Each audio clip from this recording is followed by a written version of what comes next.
Irvingman, watches shows sitting on his can. Tells a story, tells a joke, monetizes cause he's broke. Look out, here comes the Irvingman. Today we get to see the 1968 origin of a 2020s meme. The collection of rare books will make a great picture story for the Daily Bugle, Mr. Grayson. Happy to oblige, Parker. Now, take this antique volume of Shakespeare. That's what I had in mind. Huh? Well, what I meant was, would you mind posing with it? Of course. How's this? Great. Just great. Did anyone ever tell you you're very photogenic, Mr. Grayson? Photogenic. Either it's supposed to be some kind of New York accent, or our actor didn't look up the word before he went into the booth.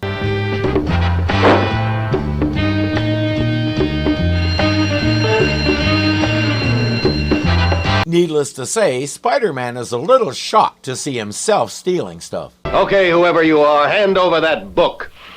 Try and get it. Let's get out of here, Brutus. That's a thing his camera can do, and it will never be explained, and Spiderman won't mention it. Don't ask me, I'm just a YouTube reviewer who likes to tell dumb jokes.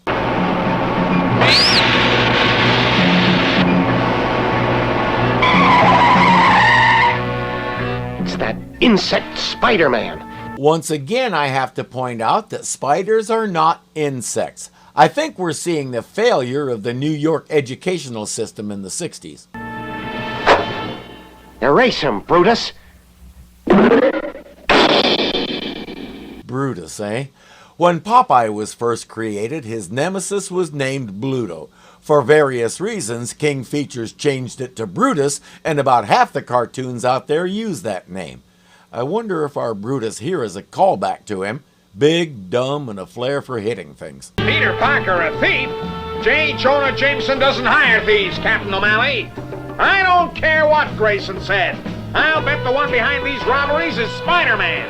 Oh, Mr. Jameson, it's wonderful of you to stand up for Peter like that. No credit to Parker, Miss Brandt. I just can't have the Daily Bugle involved. As usual, Jonah is all heart. At least the part that isn't mouth. What a rogue and peasant slave am I, to so worship beauty that I must take it from such dolts. Only I, Charles Cameo, renowned actor and master of impersonation, could get away with it. I bet Rich Little could do it better. I'm going to go out on a limb and say the name Cameo describes his acting career. Who's his next target? Salvador Fricasso, the great abstractionist painter. His paintings are an exhibit now, and he is in Europe. Salvador Picasso. I love what these old shows did with names. The goofy mustache makes it clear we're spoofing Salvador Dali, and I wonder how many kids on Saturday morning knew that. The show has a lot of jokes for grown-ups like that, too. And there's a question lingering in the back of my mind. Another job, boss? Don't be crude, Brutus. Let's just say we are about to beard the varlets in their den and take their treasure. Brutus heard something about beer and darts, but knew better than to follow up on it.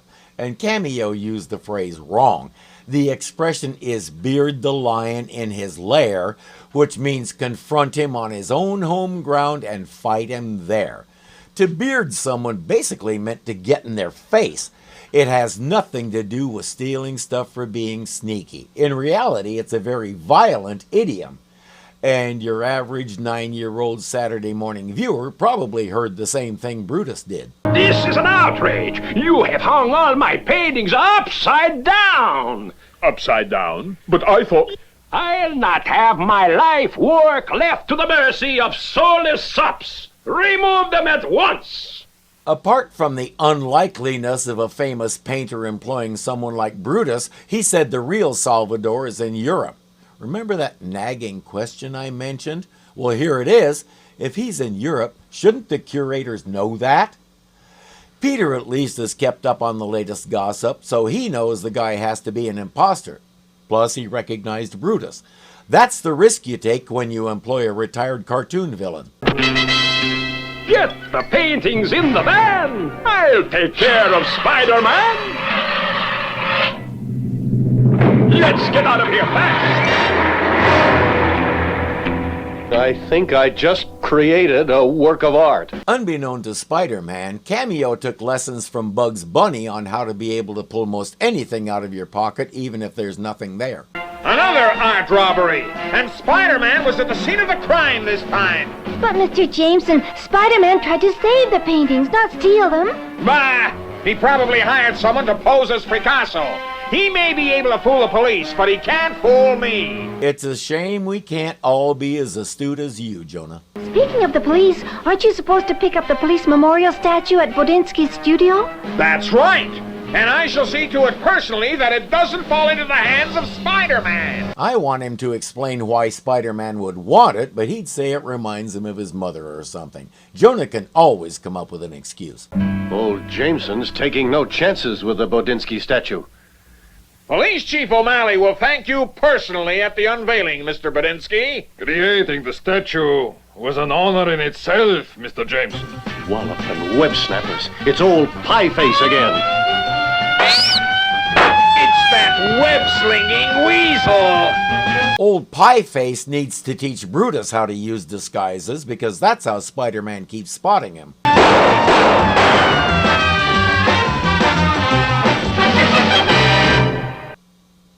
There's something you don't see every day. I wonder how he's going to explain this to Aunt May. Are you hurt?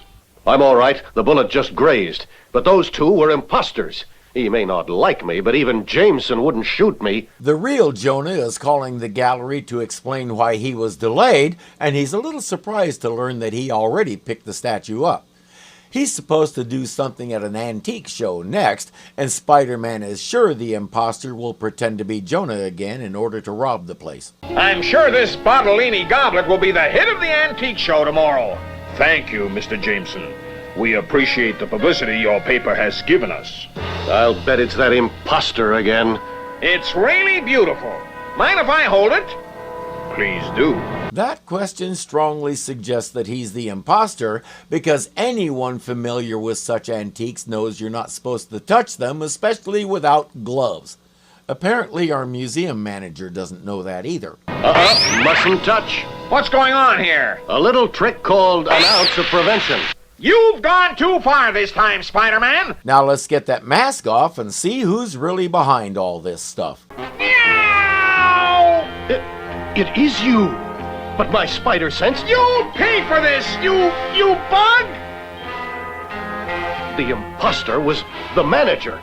Looks like I got caught in my own web. That explains a couple of things. And yeah, the bad guy got away, but he got to humiliate Jonah and even got to tug on his mustache, so that he isn't a total loss. Get me out of this web! Why? If I'm Spider-Man, I'm taking full advantage of the situation and yanking on his mustache again. The noted credenza Renaissance tapestries will be moved from the dock warehouse tonight. How nice of Jameson to supply the plot for my next performance. What he doesn't know is this is a trap Jonah has convinced Captain O'Malley to set up to catch the thief. Or catch Spider-Man if you listen to Jonah. O'Malley is tired of listening to Jonah, so he'll just go with it. Mark my word, O'Malley. As soon as those tapestries are unloaded, Spider-Man will show. Where's the police van? It's on its way, Jameson. Just relax. It's good that they're being nice and sneaky about it, too. Spider-Man will never know they're coming. What's the meaning of this?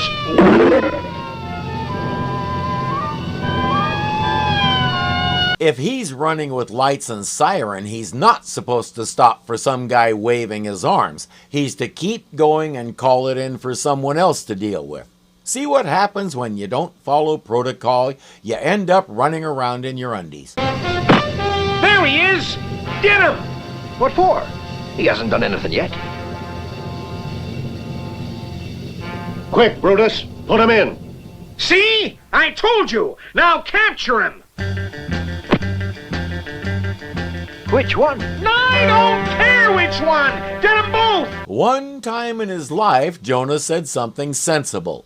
But O'Malley can see that these two are gearing up to fight, so he's inclined to stay out of the way and arrest whoever's still standing when the dust settles. Man's an imposter. That man is the imposter. If you haven't seen one of the 1,000 or so memes based on that image, I welcome you, brand new internet user. Since the real Spider-Man has his webbing, super strength, and all the rest, he figures this should be easy. Duplicated my web power. Let's see if you've got the spider strength to go with it. He's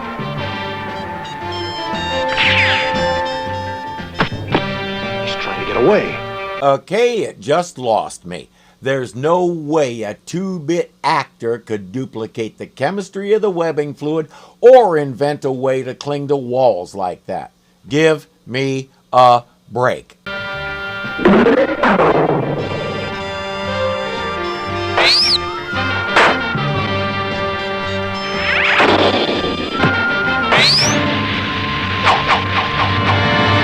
What's the matter? Run out of spider powers? Jonah is still ranting about them getting away, but O'Malley knows better. Every time Spider-Man caught a bad guy, O'Malley brought him in. It made him look real good to the top brass, which meant promotions and raises. He won't let Jonah know it, of course, but he's a major fan. Calm down, Jameson. Spider-Man brought him back. Here's a little present from your friendly neighborhood Spider-Man, O'Malley. Brutus, save me! Drop that gun.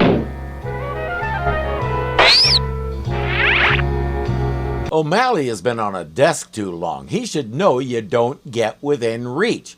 And Spider-Man has been wanting to do that for the past 10 minutes. Real time, not in cartoon time. Charles Cameo. Sometime actor, all-time crook. Your next performance will be in front of the judge. Thanks to Spider-Man. Gadzooks. After the trial, O'Malley let Spider-Man keep the wig. Peter rolled it up, took it home, and put it in a cage where he could enjoy looking at it. He told Aunt May it was a very docile guinea pig.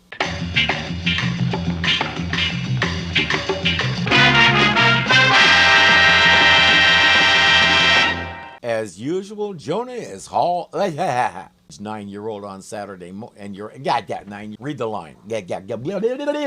That question strong. I'm Spider-Man caught him and put it in a cage where he could enjoy. Slow down.